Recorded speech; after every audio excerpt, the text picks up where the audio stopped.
भर में फाइलर्स की तादाद 32 लाख हो गई। रवा साल 7,23,000 अफराद टैक्स नेट में आए।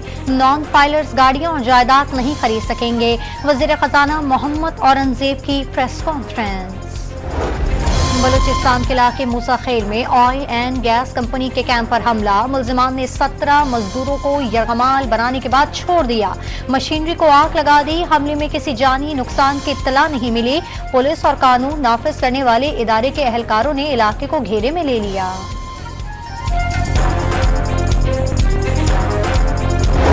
पंचकोर में 7 मजदूरों के कत्ल पर शजाबाद में कोहराम मच गया। अहले खाना पर गम के पहाड़ टूट पड़े। घरों पर ताज़ियत करने वालों का तांता बन गया।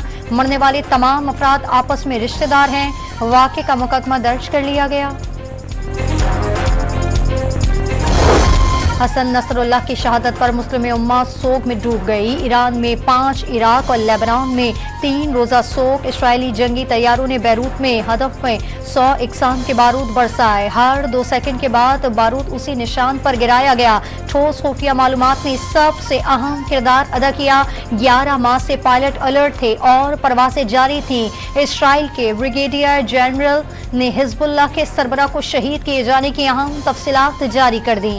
हसन नसरुल्लाह का कत्ल खित्ते में ताकत का तवाज़ुन बदलने के लिए जरूरी था। इसराइली वज़ीर आज़म नेतन्याहू की हर्जा सराय। हिजबुल्लाह के शहीद सरबराह पर ईरान के इशारे पर काम करने का इल्जाम। अमरीकी सदर जो बाइडेन और नायब सदर कमाला हैरिस ने हसन नसरुल्लाह की शहादत को मुनसिफाना इक़दाम करार दे दिया।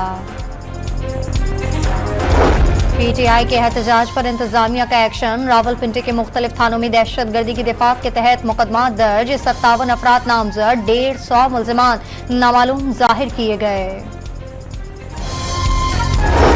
महंगी बिजली के खिलाफ आज पूरे मुल्क में एहतजाज होगा। 23 से 27 अक्टूबर तक अवामी रेफरेंडम होगा। बिजली के बिल अदा करने या ना करने पर राय ली जाएगी। अमीर जमात इस्लामी की प्रेस कॉन्फ्रेंस। रहीम यार खान में पुलिस का कच्चे में डाकुओं के खिलाफ टारगेटेड ऑपरेशन। 3 डाकू हलाक। कब्जे से कलाशनकोफे और गोलियां बरामद।